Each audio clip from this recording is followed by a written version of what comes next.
Hey everyone, today I'm going to be tier ranking all 25 novels by Jim Butcher. That's 17 Dresden Files, 6 Codex Alera, and 2 Cinder Spires. So without wasting any time, let's get started. First, let's go over what the categories are. Top category is going to be all-time favorites. So these are the books that, amongst all of the fantasy books I've read, these are in my groupings of all-time favorites. The next category down is going to be 5-star rates. Not necessarily an all-time favorite, but they're still fantastic. Rated them 5 stars, absolutely love them. The category after that is going to be more of your 4 stars. Those are enjoyable reads. I liked reading them, I had a good time, would definitely read them again. The category after that, unmemorable. That I may have liked them when I read them, and some of these are actually going to be books that when I read them, I like them more than some of the books that are in the enjoyable category.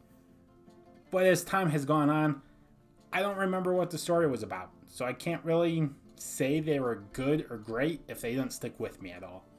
And then the last category is going to be disappointments.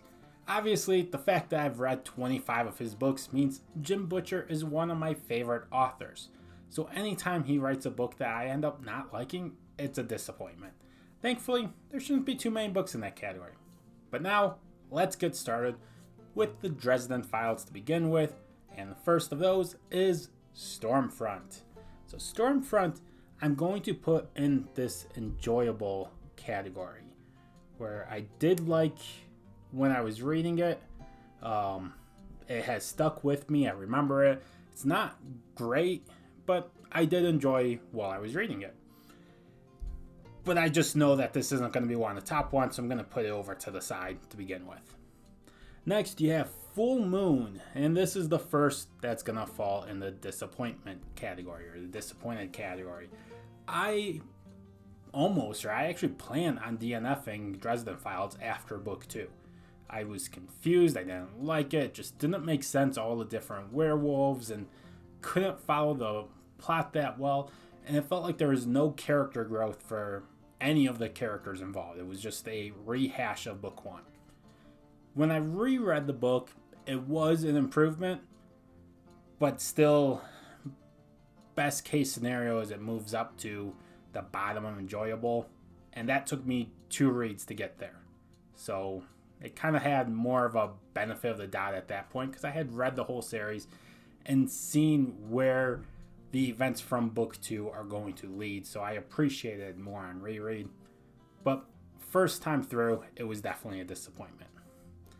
Grave Peril. This was kind of the first time it was like, oh, Dresden Files might be more of a story than just a character of the week. They may actually start to kind of blend in plot lines. Plus, I think Grave Peril is where you meet Michael, who is one of my favorite side characters in all of fantasy. Book 4, Summer Night. I remember parts of it, but not too clearly, so I'm going to put this as unmemorable. It just hasn't stuck with me like the rest of the series did. Book 5, Death Masks. So the first time I read this series, I would have put this in unmemorable. And if it wasn't unmemorable, it was enjoyable. When I did the reread, this was one of my favorite books in the series. The plot just gets so much more intense. There are consequences for actions that really ripple through the rest of the series from this book. The action is much better than anything that's been written before this. So I'm moving this up to 5 stars. I honestly don't know what it was the first time I read it that kept it from being 5 stars, but on reread, this was an easy 5 stars, and I actually enjoyed it more than Deadbeat at the time. Book 6, you got Blood Rights. I'll put this probably towards the end of enjoyable. So I did like it. It had a lot of character or important character moments in this story, but it's definitely not one of my favorites overall. Book 7, Deadbeats. That's going to go up to 5 stars. I'll I'll put it over Death Masks just because I like Deadbeat the first and the second time I read it. The first time I read it, it was the first Dresden book that I was instantly hooked and enjoyed the whole story. Death Masks, like I said, it took 2 rereads to get to the point where it was a 5-star read, so I will place Deadbeat ahead of it. Plus, can you really beat Polka Will Never Die? And on that note, let's move to book 7, Proven Guilty. This is going to be in the enjoyable category, so kind of forcing Dresden to become more mature, and things aren't in his control as much as they usually are. He has to kind of go out on a limb and let other people help him out and kind of put his faith in others, which he doesn't do much of in the earlier books. Even though he always has some kind of partner in each of the books, he doesn't put a lot of faith in them for the most part. Until he gets to Proven Guilty, he doesn't really have a choice. At that time, he kind of has to hope that people will follow through. Book 9, White Knight. I was thinking about this one, and I can't remember really anything about it. I did read a brief summary before doing this video and kind of remember the plot, but I don't remember what the driving force behind the plot was or what the resolution was. So this is squarely in the unmemorable category. Book 10, Small Favor. This is where Dresden gets great. So for me, I've loved this arc starting with book 10. So I'm actually going to move this to the front above Deadbeat. And this is where I feel the story switches from really being monster of the week and kind of small in scope, just urban fantasy, detective, to, oh, you're reading an epic fantasy at this point and you didn't even realize it. That's when this book is kind of the start of that transition. Book 11, Turncoat. This is actually my favorite of the Dresden Files. So I'm putting this in an all-time favorites. It's fantastic. I felt it had the best plot, had one of the scariest bad guys that you've seen in Dresden, and just the storyline was really well done. And of course, Small Favor and Turncoat, you do get a lot more consequences. When things don't go exactly as Dresden needs them to go, or when he makes a mistake, people are paying the price for it in these books. Another all-time favorite, it's going to be Changes. Just so much action, so much is happening. The only reason I like Turncoat better is I think the storyline is better in Turncoat than it is in Changes. Changes is basically all about the action and will obviously completely change everything in the series. So still phenomenal, just not my absolute favorite of the series. Then you go to Ghost Story. I'm going to put this in enjoyable, somewhere in the middle. It was definitely a step down from books 10, 11, and 12, but I did still enjoy it. It was memorable. I get what the plot was. It was definitely lacking something. Dresden without magic just isn't quite the same. Cold Days, this is going to be a 5-star read. I like this one the more I think about it. So some of these, like Summer Night, White Knight, just realized both of those were the night stories. The longer time goes on, the less I remember about them and the less fondly I remember them.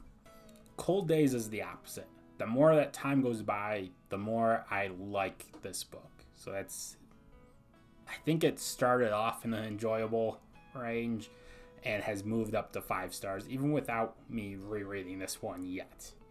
I think this would be my next reread whenever I get to continuing my Dresden reread. Skin Game. We'll put this bottom of all-time favorites. This story is Dresden teaming up with one of the coolest bad guys to perform a heist. I didn't know I needed that story until I read it, and absolutely loved it. There is one writing technique that was used that really bothers me. I don't like when it happens in the first person point of view story. So that's what's keeping Skin Games from being higher on this list. If that wasn't done, this may actually be my favorite of the series and a top 5 book for me overall. Peace Talks. We're going to say those were enjoyable. It wasn't great, but I do remember it.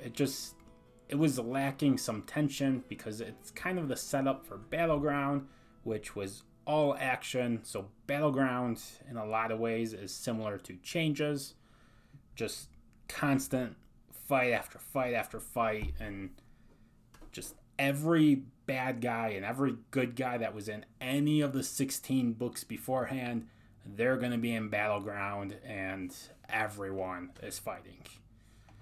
So it kind of lacks a bit story-wise, but definitely has some epic moments. You can tell some things are going to change once book 18 comes out. But overall, it wasn't the greatest storyline. I think I heard that Peace Talks and Battleground were supposed to be one book, but because of the pandemic and shortages, it got split into 2 different books, and that's why neither of the books feel quite complete to me, and that makes sense. Still good. Battleground, obviously 5 stars, still really enjoyed it. But at the end of the day, I think they would have been better if it was a single story. Now moving on to Codex Alera, I was actually pretty disappointed with the first book, Furies of Cauldron.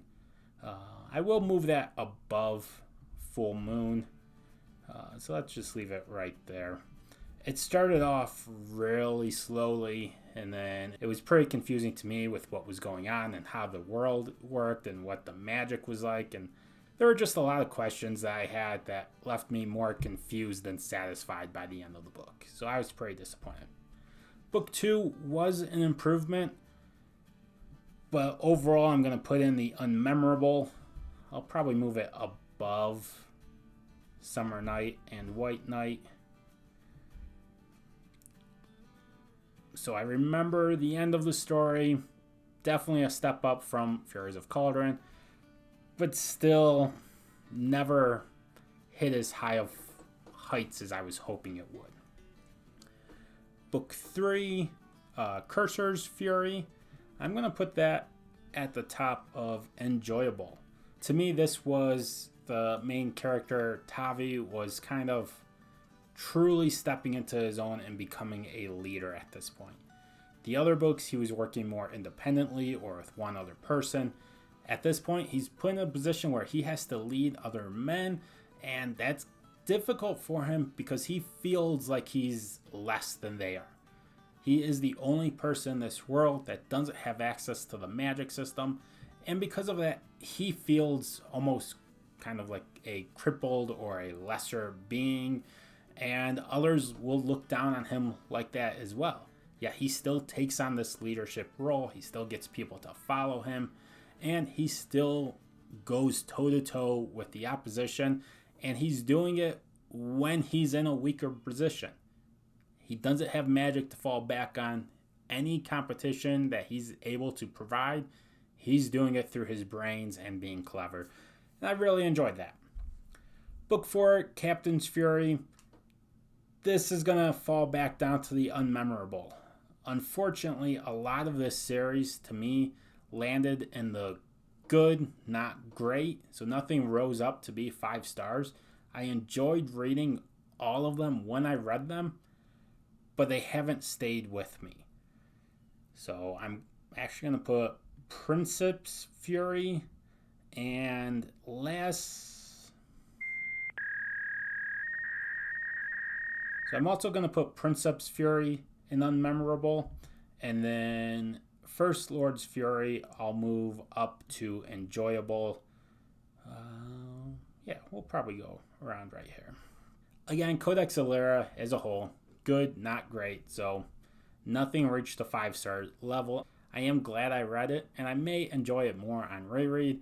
I just felt the series lacked a bit of tension. I never really feared for any of the characters, and because of the titles of the book, Furies of Cauldron, Academ's Fury, Cursor's Fury, Captain's Fury, Princeps Fury, First Lord's Fury, I kind of knew where the story was going just from the titles. So I may have enjoyed this more if I was reading the books as they were coming out instead of after they were all published. And now the last series, Cinder Spires, Aeronauts Windlass. This is easily the best first book that Jim Butcher has written. I'm putting that at 5 stars, above Battlegrounds. Its characters were great, the plot was great, and it has the best descriptions of cats I have ever seen. If there is nothing else you would like from this book, chances are you would enjoy how the cats interact with each other and how they interact with humans. Which that leads me with the last book, The Olympian Affair, which is the most recent book that came out, book 2 of Cinder Spires. Had such high hopes, but this has to go in disappointed. I wanted to like this one. I thought this was going to be a top 10 book for me, but for the first half of the book, I was bored out of my mind. Second half did improve, but first half was really lacking everything, and I didn't even enjoy the cats in this book compared to the first book. So the plot suffered, the characters suffered, the cats suffered. Overall, it was just a huge disappointment. Might be my favorite of the 3 disappointments, but being in that category in general is not good. So let's clean this up a little bit so it's a little bit easier to see. I'm just going to move.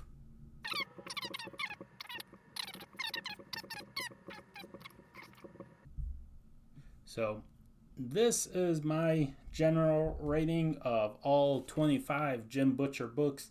Let me know in the comments, where did I screw up? What book was I just absolutely wrong on? Did not belong in that category. And let me know, how many Jim Butcher books have you read so far? And until next time, bye.